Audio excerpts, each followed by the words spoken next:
ಆಹಾ, thank you ರಾಜಿ.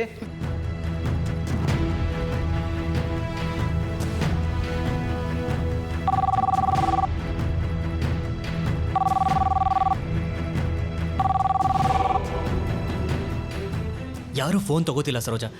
ಎಲ್ಲರೂ ಎಲ್ಲಿ ಹೋಗಿದ್ದಾರೋ? ಅತ್ತೆ ಮಾವ ಇಬ್ಬರು ರೂಮಲ್ಲಿ ಇರ್ಬೋದು, ಅಥವಾ ಸೌಂಡ್ ಜಾಸ್ತಿ ಇಟ್ಕೊಂಡು ಟಿವಿ ನೋಡ್ತಾ ಇರ್ಬೋದು. ಅದಕ್ಕೆ ಫೋನ್ ರಿಂಗ್ ಆಗಿರೋದು ಕೇಳಿಸಿರಲ್ಲ. ರೀ, ಒಂದು ಕೆಲಸ ಮಾಡಿ, ಚಿಕ್ಕ ಮಾವನ ಮೊಬೈಲ್ಗೆ ಫೋನ್ ಮಾಡಿ ನೋಡಿ. ಅದು ಮಾಡಿದೆ ಸರೋಜಾ, ಅವರು ಫೋನ್ ಪಿಕ್ ಮಾಡ್ತಿಲ್ಲ. ಅಲ್ಲ, ಅಮೃತನಾದರೂ ಫೋನ್ ರಿಸೀವ್ ಮಾಡ್ಬೋದಿತ್ತಲ್ಲ, ಯಾಕೆ? ಅವಳು ನಿನ್ನೆಂದ ಯಾಕೋ ಮನಸ್ಸು ಸರಿ ಇಲ್ಲ ಅಂತ ಹೇಳ್ತಾ ಇದ್ಲು. ಅದಕ್ಕೆ ದೇವಸ್ಥಾನಕ್ಕೆ ಹೋಗಿದ್ರು ಹೋಗಿರ್ಬೋದು. ಮತ್ತೀಗ ಏನು ಮಾಡೋದು ಸರೋಜಾ? ಗಿಫ್ಟ್ನ ಮನೇಲಿ ಬಿಟ್ಟು ಬಂದ್ಬಿಟ್ಟಿದ್ದೀವಿ. ಅಮೃತನಾದರೂ ಫೋನಿಗೆ ಸಿಕ್ಕಿದ್ರೆ ಅವಳಿಗೆ ತರೋದಕ್ಕೆ ಹೇಳ್ಬೋದಿತ್ತು.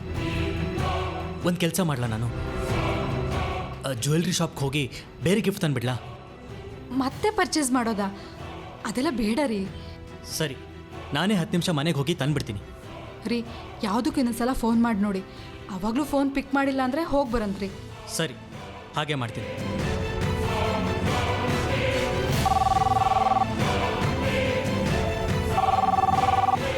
ರೀ, ಫೋನಿಗೆ ಏನು ಬಂದಿದೆ ರೋಗ? ನೆಮ್ಮದಿಯಾಗಿ ತಿನ್ನೋದಕ್ಕೂ ಬಿಡಲ್ವಲ್ಲ. ಏ ರಾಜಿ, ಎಲ್ಲಿ ಹೋಗ್ತಾ ಇದೆಯಾ? ಯಾರು ಅಂತ ಕೇಳ್ತೀನಿ.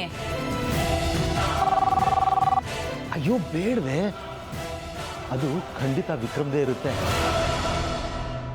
ಈಗ ಅವನು ಫೋನ್ ಮಾಡಿರೋದು ಯಾಕೆ ಅಂದರೆ, ನಾವು ಒಡವೆ ಬಚ್ಚಿಟ್ಟಿದ್ದೀವಲ್ಲ ಅದ್ರ ಬಗ್ಗೆ ವಿಚಾರಿಸೋಕ್ಕೆ.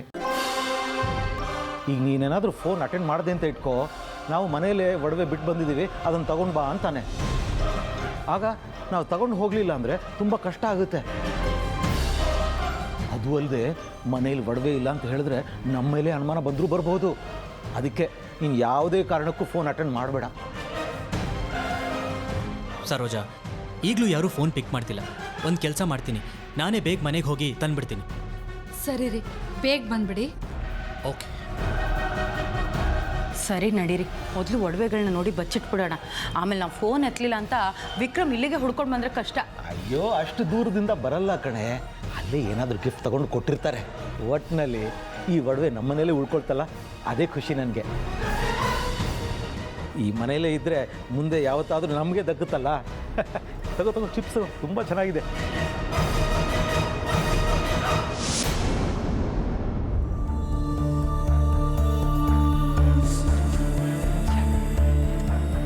ಅಮೃತವಷ್ಟೊತ್ತಿಗೆ ಬರಬೇಕಾಗಿತ್ತಲ್ಲ. ಅಟ್ಲೀಸ್ಟ್ ನಾನು ಮಾತಾಡಿದ ರೀತಿಗಾರ ಅವ್ರು ಬರಲೇಬೇಕಾಗಿತ್ತು. ಅವ್ರ ಮನಸ್ಸಲ್ಲಿ ನಾನಿದ್ದೀನಿ ಅಂತ ತಿಳ್ಕೊತೀನಿ ಅನ್ನೋದಕ್ಕಾದ್ರೂ ಅವ್ರು ಬರಲೇಬೇಕಾಗಿತ್ತು. ಇನ್ನೂ ಬಂದಿಲ್ವಲ್ಲ.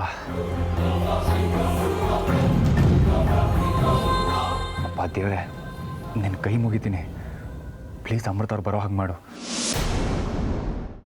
ಕೈಮಾ ಲಿವರ್ ಚಕ್ಕಣ ಮಾಡುವ ವಿಧಾನ: ಒಂದು ಬಾಣಲಿಗೆ ಎಣ್ಣೆ, ಈರುಳ್ಳಿ ಹಾಕಿ ಹುರಿದು ಶುಂಠಿ ಬೆಳ್ಳುಳ್ಳಿ ಪೇಸ್ಟ್, ಅರಿಶಿನ, ಪುದೀನ, ಕೊತ್ತಂಬರಿ ಸೊಪ್ಪು, ಲಿವರ್, ನೀರು, ಬೇಯಿಸಿದ ಕೈಮಾ, ಟೊಮ್ಯಾಟೊ ಪ್ಯೂರಿ, ಗರಂ ಮಸಾಲ, ತುಪ್ಪ ಮುಚ್ಚಳ ಮುಚ್ಚಿ ಬೇಯಿಸಿ. ಈಗ ಕೈಮಾ ಲಿವರ್ ಚಾಕಣ ಸವಿಯಲು ಸಿದ್ಧ. ನಮ್ಮ ಇವತ್ತಿನ ಕಾರ್ಯಕ್ರಮದಲ್ಲಿ GFC ಖ್ಯಾತಿಯ ಕೃಷ್ಣಪ್ಪನವರು ಒಳ್ಳೆ ಚಾಕ್ನವನ್ನ ಮಾಡಿ ಕೊಟ್ಟಿದ್ದಾರೆ.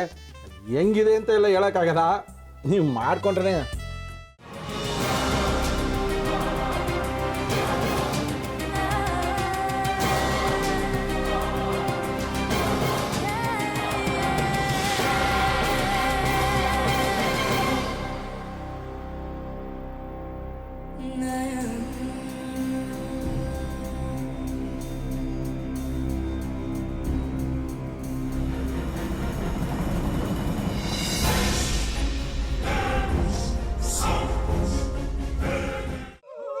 ಎಟ್ಟಿ ತಕೊಳಕ್ ಬಂದವ್ರನ್ನ ಸುಮ್ಮನೆ ಬಿಡಲ್ಲ, ರೂಮ್ ಕರ್ಕೊಂಡೋಗಿ ಸಾಯಿಸ್ಬಿಡ್ತದೆ.